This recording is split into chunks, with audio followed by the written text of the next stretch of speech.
2026 ஆண்டு நோன்பு பெருநாளை முன்னிட்டு மார்ச் மாதம் 20ஆம் தேதி வெள்ளிக்கிழமையை விசேட பொது விடுமுறை தினமாக பிரகடனப்படுத்துமாறு பாராளுமன்ற உறுப்பினர் இம்ரான் மஹ்ரூப் ஜனாதிபதி அனுரகுமார திசாநாயக்கவிடம் கோரிக்கை விடுத்துள்ளார்.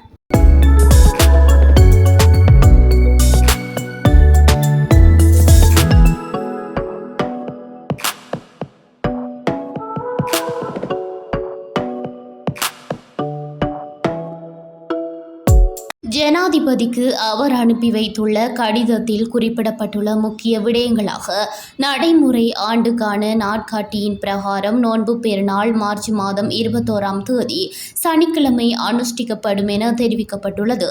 இருப்பினும் இஸ்லாமிய மார்க்க முறைப்படி பெருநாள் தினமானது பிறை தெரிவதை பொறுத்தே தீர்மானிக்கப்படுகின்றது.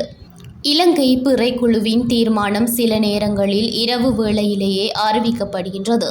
இதன் காரணமாக நாட்காட்டியில் உள்ளபடி சனிக்கிழமைக்கு பதிலாக மார்ச் 20ஆம் தேதி வெள்ளிக்கிழமையே பெருநாள் கொண்டாடப்படுவதற்கான அதிக வாய்ப்புகள் காணப்படுகின்றன.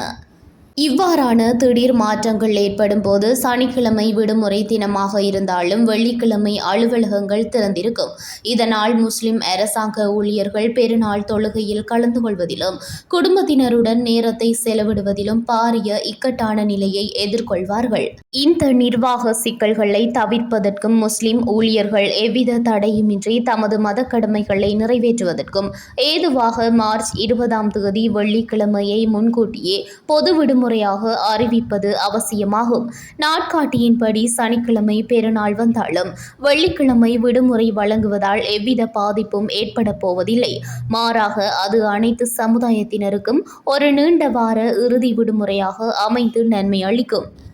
இலங்கையின் அனைத்து இன மக்களையும் அரவணைத்து செல்லும் ஜனாதிபதியின் தலைமையின் கீழ் முஸ்லிம் சமூகத்தின் இந்த நியாயமான கோரிக்கை நிறைவேற்றப்படும் என தான் எதிர்பார்ப்பதாக இம்ரான் மஹ்ரூப் எம்பி தனது கடிதத்தில் மேலும் சுட்டிக்காட்டியுள்ளார்.